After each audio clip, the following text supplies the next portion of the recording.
अस्सलाम वालेकुम। Today the lecture is about biology class first year chapter number 2 biological molecules. Previous lecture में हमने nucleic acid, DNA और RNA का introduction पढ़ा था। आज हम पढ़ेंगे इसी के नीचे जो इसका बाकी टॉपिक रह गया था, उसके अंदर ज़्यादातर इन्फॉर्मेशन जो थी वो एटीपी के मुतल्लिक थी, एडिनोसिन ट्राइफॉस्फेट के मुतल्लिक थी। तो आज हम पढ़ेंगे स्ट्रक्चर ऑफ एटीपी डिटेल में। पहले तो एटीपी की आपको फुल फॉर्म पता होनी चाहिए, एडिनोसिन ट्राइफॉस्फेट। अब इसके अंदर स्ट्रक्चर ऑफ एटीपी के अंदर होता क्या है, ये हम ले लेते हैं कोई भी नाइट्रोजिनस बेस ले लेते हैं। आपको पता है नाइट्रोजिनस बेसिस 4 किस्म की होती हैं, एडिनिन, साइटोसिन,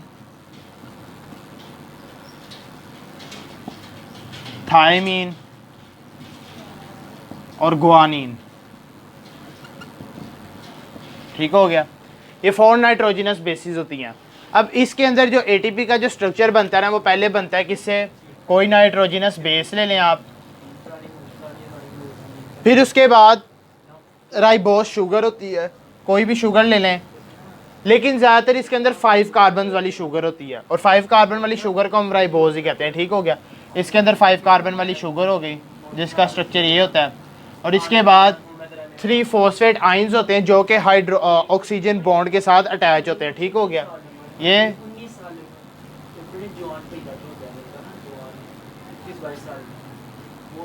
और इसी फॉस्फेट के बॉन्ड की वजह से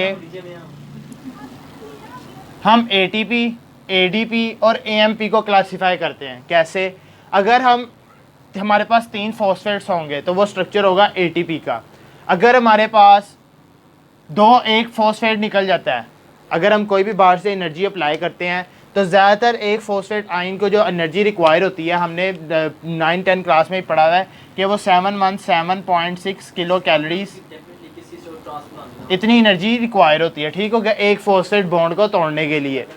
बाकी जो फॉस्फेट 2 फॉस्फेट होते हैं, अगर तो 2 फॉस्फेट बच जाएँ तो एडीपी, एडिनोसिन डाइफॉस्फेट, और जो तीसरा अगर ये दोनों भी कैंसिल हो जाएं, और फिर उसके बाद क्या बच जाता है, एएमपी, एडिनोसिन मोनोफॉस्फेट। ठीक हो गया, अब इसके बाद ये भी हो गया स्ट्रक्चर। ठीक हो गया, इसको मैंने आपका सारी आउटलाइन बता दी। अब इसका जो स्ट्रक्चर है वो सिर्फ आप लोगों की प्रैक्टिस है कि यानी कि ये एडिनिन नाइट्रोजिनस बेस कैसे बनी है, राइबोस और ये 3 फॉस्फेट आइंस। ठीक हो गया, अब इसके बाद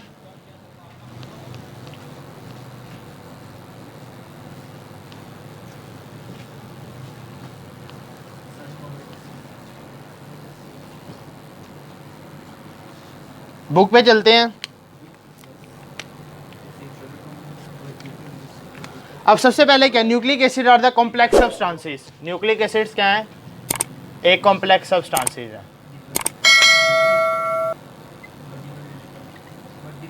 यानी कि इनकी स्टडी करना बहुत मुश्किल है। यानी कि इसकी स्टडी के लिए आपको फर्दर इसके अंदर के जो स्ट्रक्चर्स पढ़ने पड़ते हैं, उसकी वजह से हमने से क्या है कि कॉम्प्लेक्स सब्सटेंसेस हैं।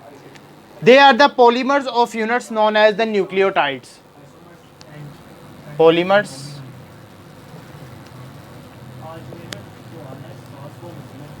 of nucleotides. अब जिस तरह हमने प्रोटीन्स वगैरह के मुतालिक पढ़ा था कि अमाइनो एसिड्स मिलते हैं तो वो प्रोटीन्स बनाते हैं, इसी तरह जो उनसे आपस में मुख्तलिफ न्यूक्लियोटाइड्स मिलते हैं। न्यूक्लियोटाइड्स आपस में मिलेंगे, यानी कि एडिनिन, साइटोसिन, थायमीन, गुआनिन, वो आपस में मिलेंगे। ठीक हो गया, तो वो आपस में, उन्हें हम नाइट्रोजिनस बेसिस भी कहते हैं। ठीक हो गया, आपस में मिलेंगे तो वो डीएनए का स्ट्रक्चर बनाएंगे, आरएनए का स्ट्रक्चर बनाएंगे, जिन्हें हम कहते हैं न्यूक्लिक एसिड्स। ठीक हो गया, ये मोस्ट इंपॉर्टेंट एमसीक्यूज भी है। DNA is made up of the deoxyribonucleotides. अब डीएनए किससे मिलकर बना होता है,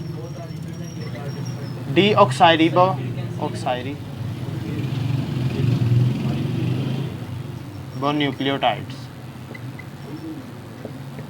यानी कि अब डीएनए के अंदर कौन से न्यूक्लियोटाइड्स पाए जाते हैं, डीऑक्साइरिबोन्यूक्लियोटाइड्स।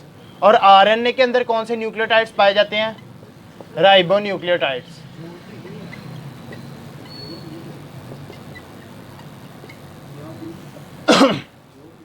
ठीक हो गया, अब इसके बाद each nucleotide is made up of the 3 सब यूनिट। हमने पहले बता दिया, 5 carbon monosaccharide, a pentose sugar, nitrogenous containing base and the phosphoric acid. अगर आपने इसकी आउटलाइन वही लेनी है तो ये इसी तरह ही कोई भी नाइट्रोजिनस बेस आ जाएगी, इसके अंदर 5 कार्बन शुगर आ जाएगी, मोनोसेक्राइड आ जाएगी, ये शुगर ले लें आप कोई भी,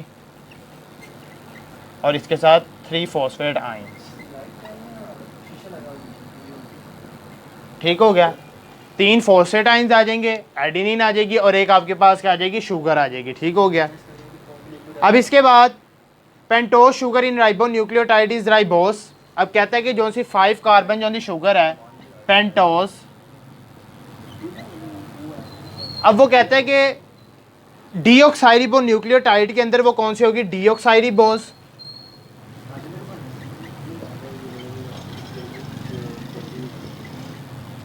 और आरएनए के अंदर कौन सी शुगर होगी, राइबोस। ये आपको पता होने चाहिए, सारे मोस्ट इंपोर्टेंट एमसीक्यूज भी हैं। ठीक हो गया। Nitrogenous bases are of the 2 types, single ring pyrimidines and the double ring purines.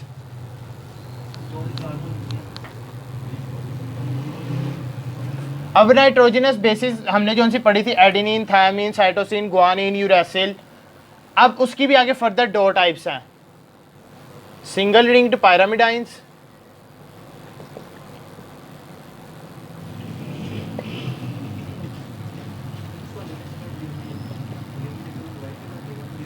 Single ring pyrimidines के अंदर आता क्या है, सबसे पहले आपको पता होना चाहिए कि इसके अंदर सिंगल रिंग पायरामिडाइंस, इसके अंदर आता होता है cytosine, thymine and uracil. Cytosine, thymine और यूरेसिल। ठीक हो गया। यानी कि इसके अंदर जो सी होगी साइटोसिन होगी, थायामीन होगी और यूरेसिल होगी। और डबल रिंग पायरामिडाइंस के अंदर कौन सी होगी, तो इसके अंदर कौन सी होगी, adenine,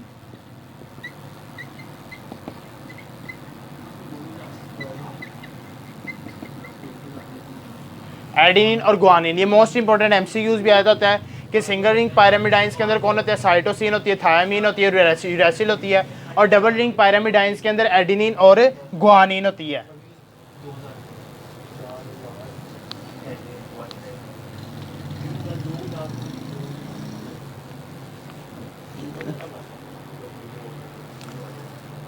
Phosphoric acid H3PO4 has the ability to develop the ester linkage with the OH group of the pentose sugar।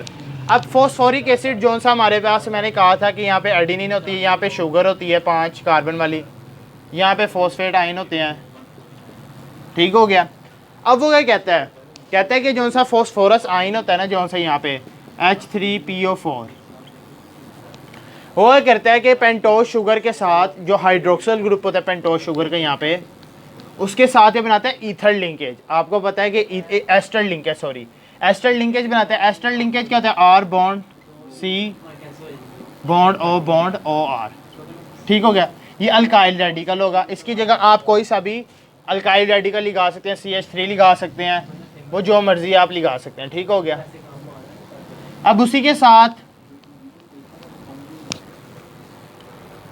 In a typical nucleotide the nitrogenous base is attach to the position 1 of the pentose sugar. जैसा कि हमें पता है कि position 1 किसके साथ, इधर से अटैच हुआ होता है, कोई सा भी आप पोजीशन ले लें, और यहाँ से 5वीं के साथ जो सा है वो फॉस्फोरिक एसिड्स वगैरह अटैच हुए होते हैं। ठीक हो गया।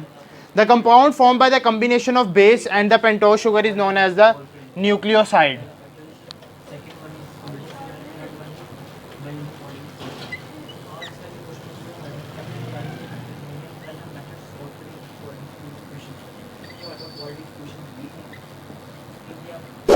अब वो इसके अंदर क्या कहता है कि जो नाइट्रोजनस बेस आपस में मिलते हैं, काफ़ी कुछ ऐसे भी कंपाउंड्स होते हैं जिसके अंदर खाली नाइट्रोजनस बेस और पेंटोस शुगर होती है। ठीक हो गया। तो इस पूरे स्ट्रक्चर को हम कहते हैं न्यूक्लियोसाइड। और अगर न्यूक्लियोसाइड और 3 फॉस्फेट आयंस भी आपस में मिल जाए तो क्या बनता है, न्यूक्लियोटाइड। ये किसका स्ट्रक्चर हो जाएगा, स्ट्रक्चर ऑफ न्यूक्लियोटाइड। और ATP इसकी मोस्ट इंपॉर्टेंट एग्जांपल है न्यूक्लियोटाइड की। Each nucleotide of RNA contains R ribose sugar, whereas sugar in each nucleotide of DNA is deoxyribonucleic. And nucleotide used as an energy